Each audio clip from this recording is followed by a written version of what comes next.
Hello and welcome to a demo review from balancemod. We played this yesterday.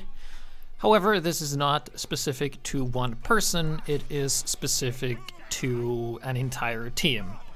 Basically, we're going to focus on the team that's going to be losing this entire game. So if you were on this game, you know that the team that I'm going to be on is not going to be doing very well. However, the other team is going to be doing amazingly well. So let me just get the... Alright, there we go. So I have the proper config here. So I'm going to be starting things off here. Yes. So, in the past, I have coined terms of like a champion, like someone who makes a lot of effort to their team and has a huge impact on the game whatsoever. So normally in casual, I think every one of you who have played TF2 for some time and have mastered a class, you will classify as that. However, on the balance mod, the average skill level is pretty high because a lot of the players are, of course, playing to win, playing what they're good at, and also ex-competitive players. But generally, champions, for the most part, I would say, I always consider myself one, but it's basically me, Drury, and Jaeger, who I would classify as the champions on my team. To some degree, Robson if he has a good day, but he's very inconsistent. He's very up and down. While on the other team, you have Kepux, who's really good, Enigmas, who's really good, Dispache, who's really good if he has the proper team. So, gates are about to open, we'll see exactly how this plays out. So now it is the dominant team that is on the attack here. And we're going to see exactly what the red team, the defenders, is going to do about this. So we have a soldier here, this Berserk CPU guy. I think he's fairly new, so he's running this this type of cow mangler rocket launcher. You can see that we have a sentry here that is holding the line for now. It is not being currently maintained, and it's only going to take the blue team a little while to realize that it's not being maintained before they eventually take it down. So first initial hold of this is doing fairly well. So for the most part of this game, I will be stuck on medic. I'm currently just staying here, just healing, and then eventually the sentry goes down from rockets from Kepux. He sees that it's being unguarded, and do enjoy the infinite thermal thruster bug, as it's now been fixed. So already blue team is starting to push. It doesn't look like they're dominating that much. However, you can see that there's a lot more dead players on the defending side than on the attacking side. Then we have a Compy here. He has to retreat, but then he actually dies. Not sure if he got stuck or something. And then we have no sentry, basically. So good stab here coming. Yeah, Jason is also someone I would qualify as a kind of a champion as well. So this is just not who's actually the champions, but who I've noticed is the champion. So we currently lost everything here. We have Drury, of course, doing fairly well with the gas passer.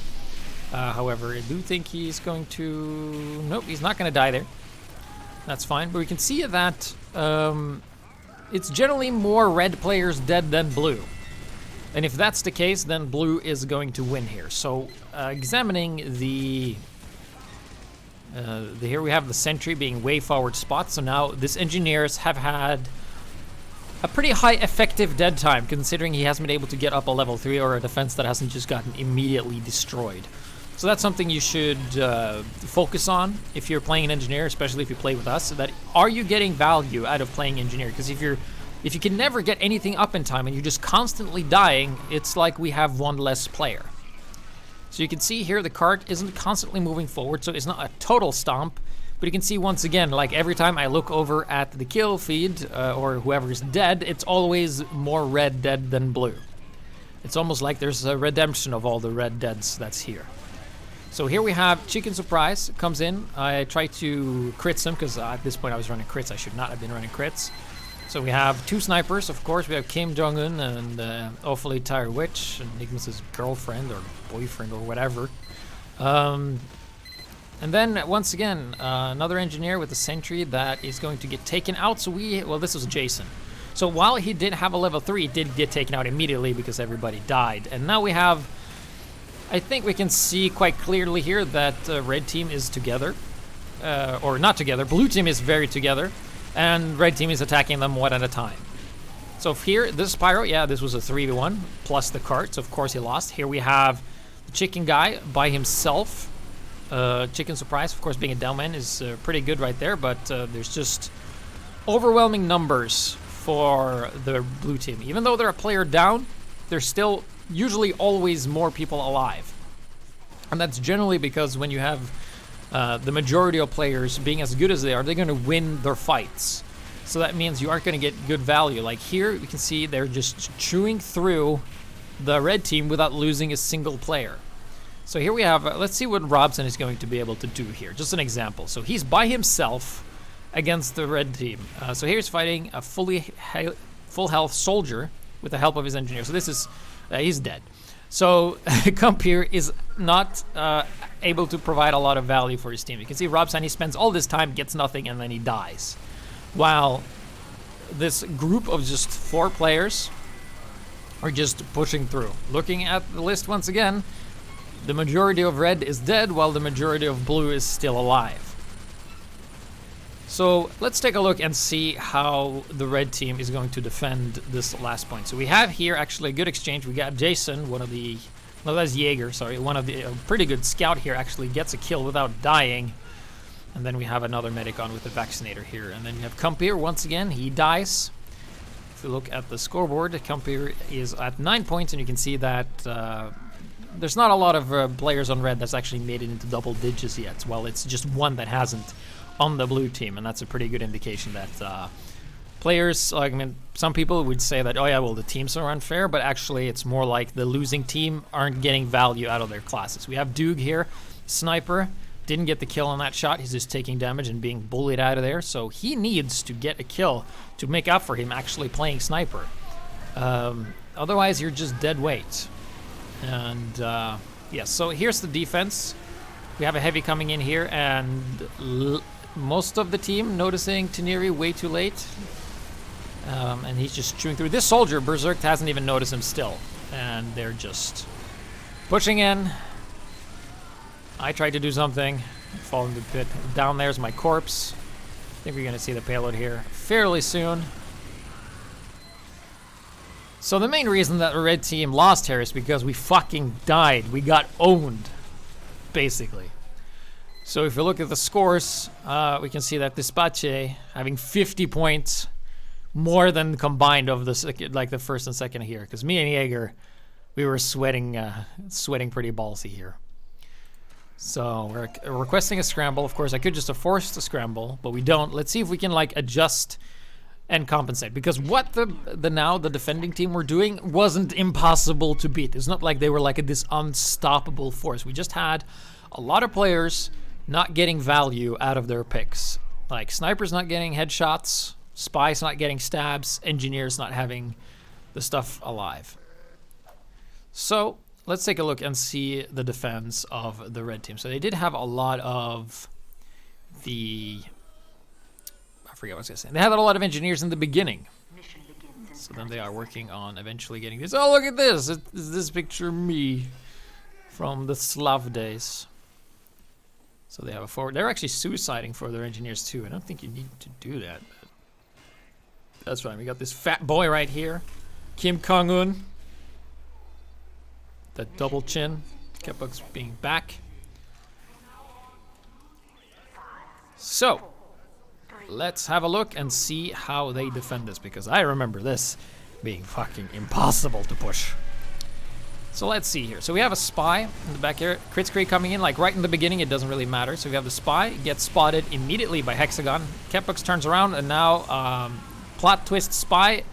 Basically dead weight. He got nothing. But of course, this is the opening act where everybody on casual just burns their Ubers for no reason. So we have used our Uber too. Robson coming in. We actually get the force on their Uber, which is nice. So as long as I can stay alive and build this Uber, we should be good. So here we have Demo Man running into Pyro with the Greaser. Actually, doesn't manage to kill him because we had no backup and no hit scan. So still building that Medigun, and yeah, 36%. So we actually have a pretty interesting setup here, where it's like you stand on the speed pad, you use the jump pad, and then you can like jump over here and you can cut some time and kind of go for a little sneaky attack here. However, this requires people to actually utilize this for something. So you can see that it's not actually ideal, but it's a nice and interesting setup. So, the defense, yes. So they have a forward sentry that can easily get shot by like a soldier standing here, peeking here. Here comes a Kritzkrieg that we have to survive. I'm constantly asking for help. Pyro just dies. So now the majority, or the red player has 3 players dead. So what is the blue team not doing here? Well, finally they get the kill on that heavy. That was just doing so much damage. We got the guy that doesn't watch his health bar just go up to the cart. Cart steadily moving forward. I think I popped the Uber very early to get the Pyro to go in. We get absolutely nothing with it. Daniv here pushing the payload instead of helping us destroy the sentry, which is, it's just so, like, it's burning. Like, it has a health.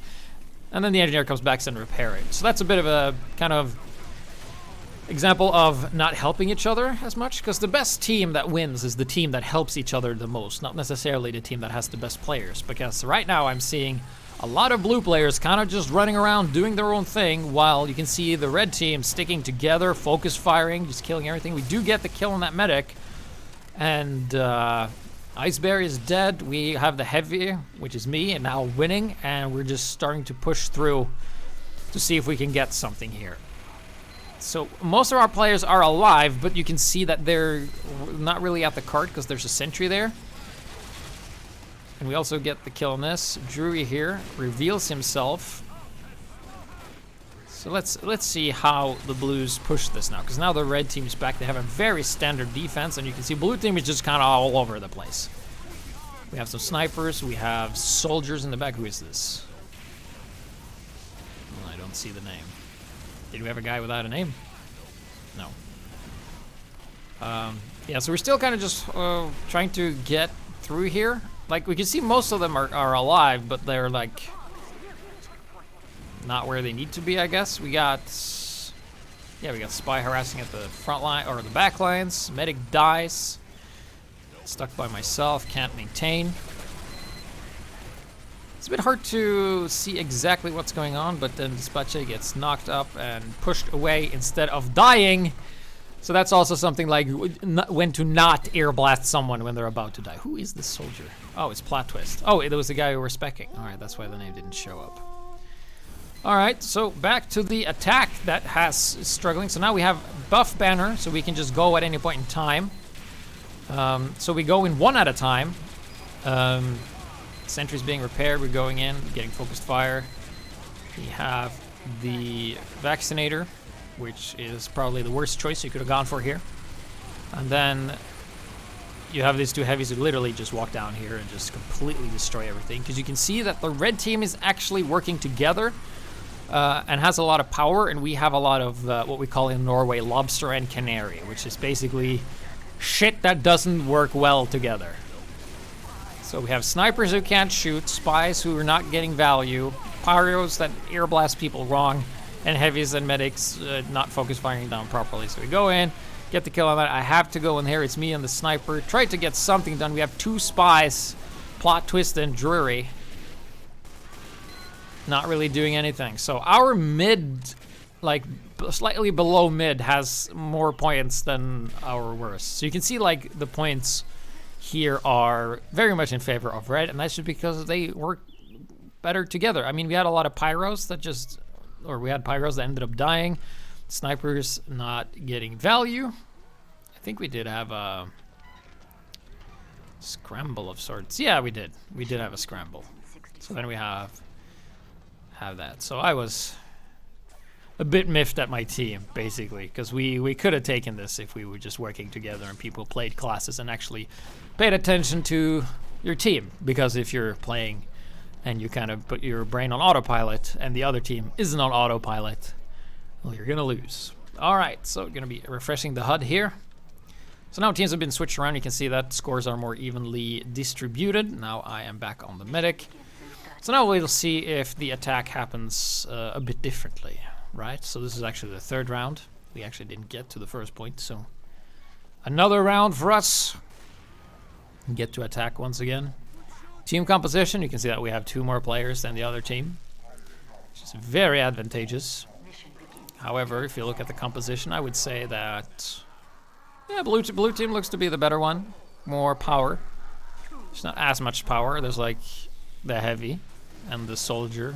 Berserk, who has been in the game the entire time and is rocking a whopping 5 points, which means that he has done 5 things in this 15-minute game.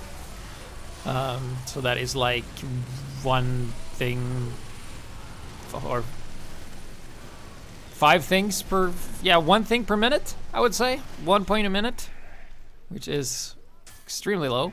So let's see this attack here, if anything really changes. So we got Luke and Kepux there just going in, and they're just attacking at any point in time. Going into an Uber.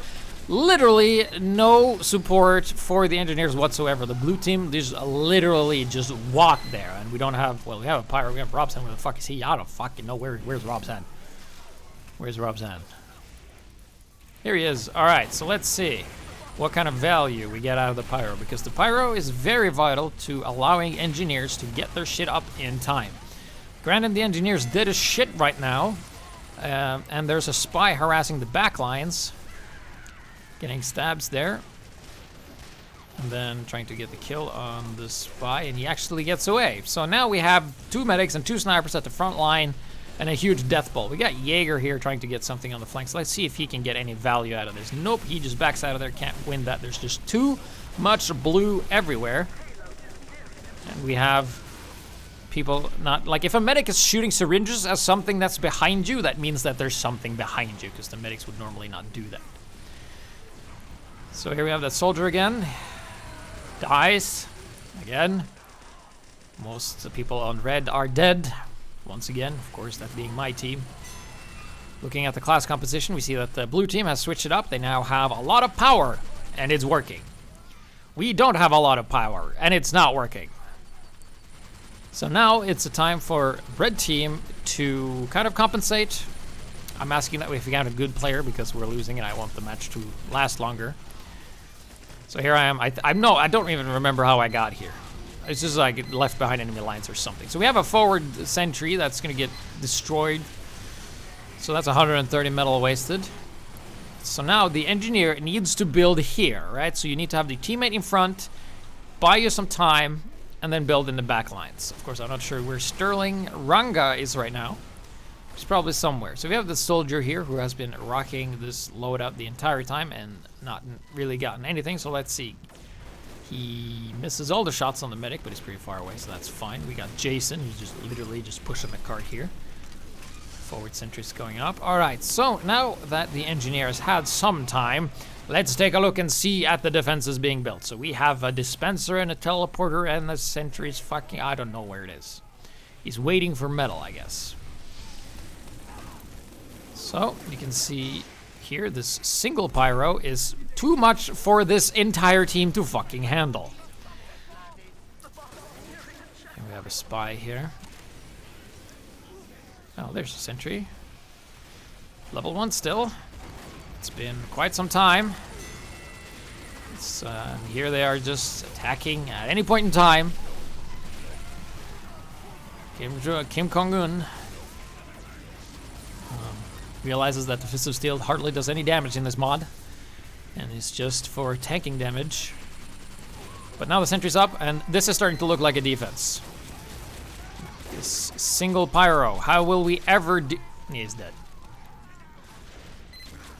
So we still have this going for us, but then the spy comes in and just saps all of it, so it's a sad day. If only we had a Pyro that could protect the engineer somewhere.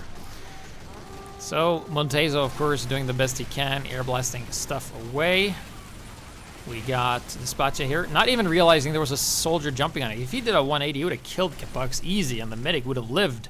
But he died. The medic is dead. So if anything to take away from this, if this is happening to you, it's not because the enemy team is just superiorly skilled than you. It's mostly due to composition and paying attention to your teammates and never doing a one-on-one. Just go together in a group. And stuff. I'm trying to get this sniper. Oh, he got me because that was predictable. Because yeah, shit's going down. Do you think the red team can hold this? It's 3 versus 10. So there you go. That's a video of me, 20 minutes of me just talking shit about the team I was on. So yeah, if you're losing, it's probably because of your lack of power and not helping each other. Pretty much. Thank you guys for watching. See you in the next one.